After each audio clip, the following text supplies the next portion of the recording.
3 days, 500 miles, one champion of risk mitigation. This week, I am leaving the relative tranquility of the West Country and heading east. Braving the chaos of the M25 into North London, heading deep into Kent to hunt for hazards among the cobblestones of Canterbury, and skirting the coast to Brighton for a bit of sea air. All before heading back home. In this series, Scenario takes to the skies. I reveal secrets about the contents of a risk surveyor's car, and I question my own sanity to a 2000s cartoon theme song. Welcome to On the Road. Hello, and welcome back to On the Road. So on Wednesdays, we wear pink. We wear pink on Wednesdays. Well, we got pink mic, we got pink shirt, we wear pink.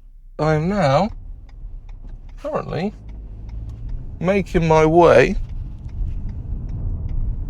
to Brighton. It is 10 past 8 in the morning and we've got about an hour and 34 minutes to go. Estimated to arrive for 9:44, which gives me plenty of time to walk up to my first survey of the day.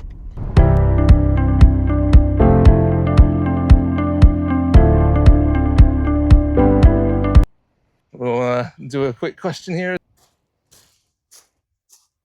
But anyway, I think I never leave home without, as any pet lover will know, is saying goodbye to the pets. I've got 2 dogs and 2 cats that I say goodbye to. But yeah, I never leave without giving the pet goodbye. It's part of the morning ritual before I get in the car.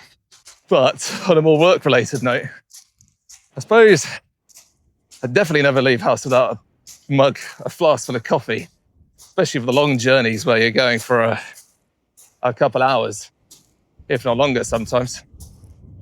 So I don't generally have anything before I leave the house, so it is nice just to have a coffee in the car. But something you never leave house without as a risk surveyor, because you're working out in the elements all the time, is a good waterproof jacket. As there's nothing worse than being caught in the rain, whether that's on site or at the side of the road if the car breaks down.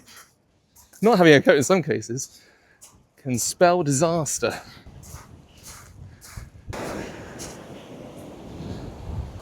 All right, I'm back in the car. Oh, I've just had to change into new trousers and new socks because I fell in the sea. Right, so oh my word, it's bright out here. I suppose that's why they call it Brighton.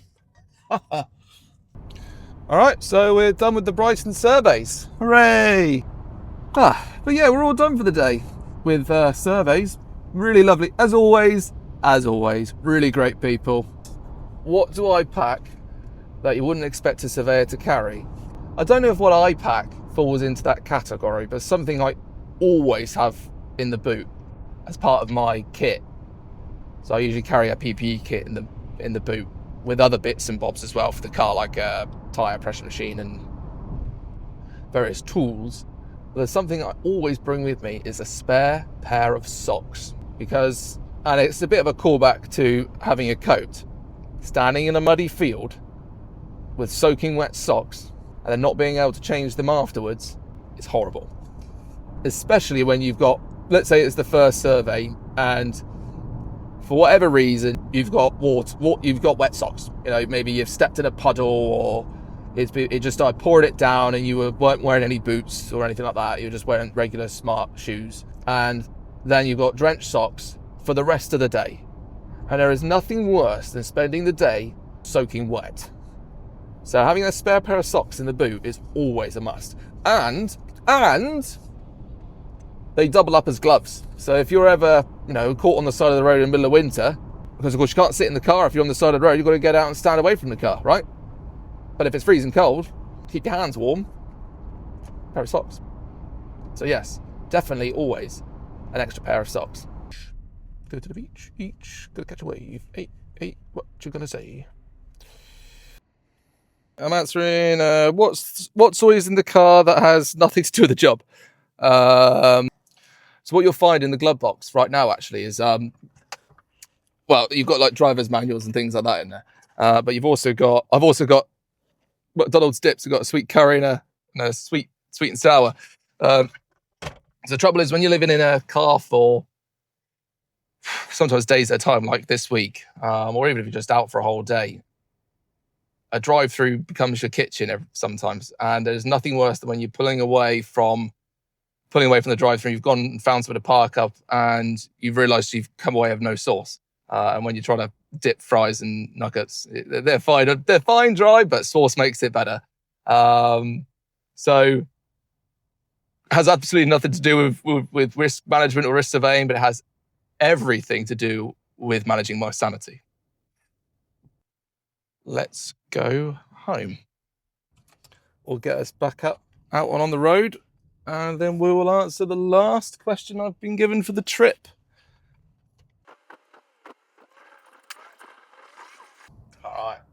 I think the one final question is playlist, podcast, or total silence. See, I'm gonna divide you a little bit now, but I actually like silence.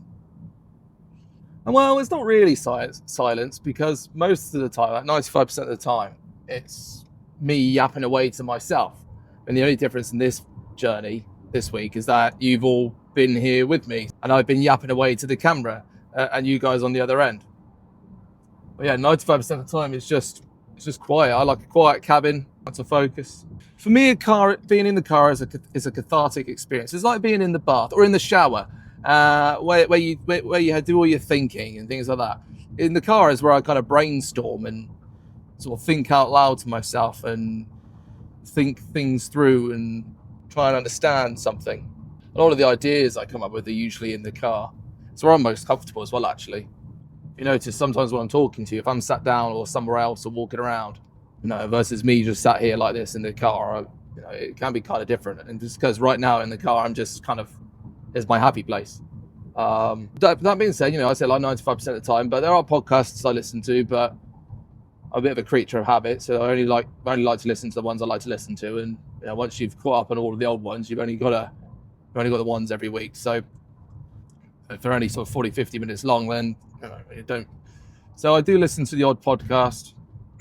Every now and then I'll listen to some music. Not very often. I don't really listen to the radio. It's not like I don't like music or anything like that. It's just rather it wasn't on in the car when I'm driving.